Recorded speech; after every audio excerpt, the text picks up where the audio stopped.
এখানে ডুমুরগুলোকে আমি হালকা করে সিদ্ধ করে নিয়েছি। এই যে আলুগুলো হালকা করে ভাজা হয়ে গেছে, এবার তুলে নেব। এই মশলাটাকে ভালো করে নেড়ে নেব। এবার আমরা ডুমুরগুলো দিয়ে দেবো।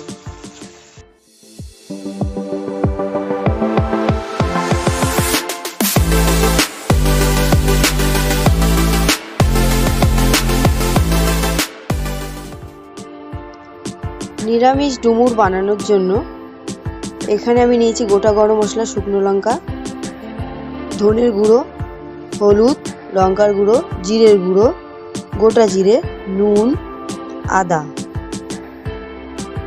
এখানে নিয়েছি ডুমুর, আলু, টমেটো, টক দই। এখানে ডুমুরগুলোকে আমি হালকা করে সিদ্ধ করে নিয়েছি।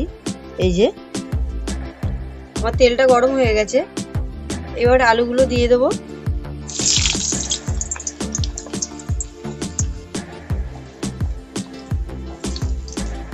এখানে নুন দেব, হলুদ দেব, এটাকে হালকা করে ভেজে নেব।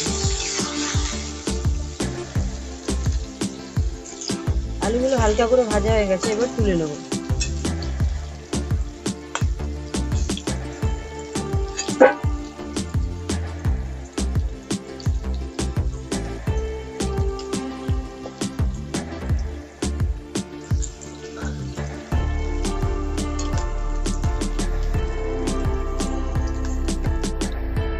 এই তেলের মধ্যে তেজপাতা, শুকনো লঙ্কা ও গোটা গরম মশলা ফোড়ন দেব, গোটা জিরে দিয়ে দেবো।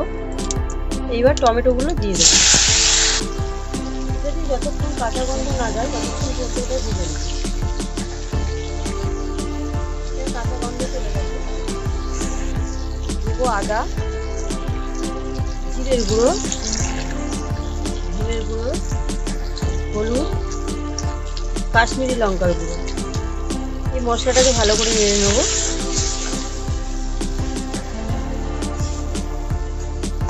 মশলা দিয়ে কাঁচা গন্ধ চলে গেছে, এবার টক দই দিয়ে দেবো। এতে মশলাটা ভালো করে মিশিয়ে নেব। মশলাটাকে ভালো করে কষিয়ে নেব।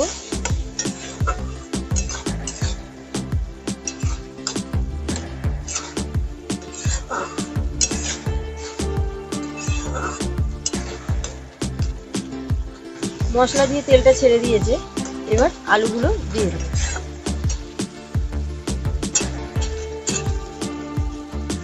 কষানো হয়ে গেছে এটা, এবার আমরা ডুমুরগুলো দিয়ে দেবো। এবার এটাকে কষিয়ে নেবো ভালো করে।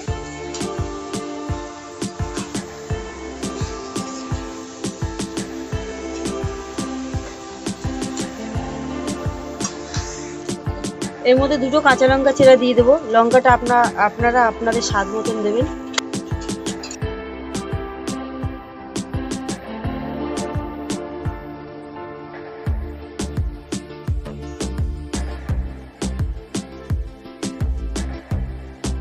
আমাদের এটা কষানো হয়ে গেছে, এবার জল দিয়ে দেবো।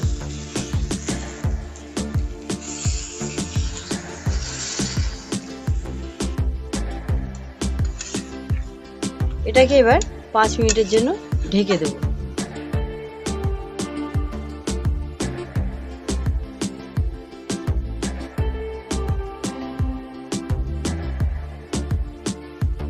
পাঁচ মিনিট বাদে চলে এসেছি।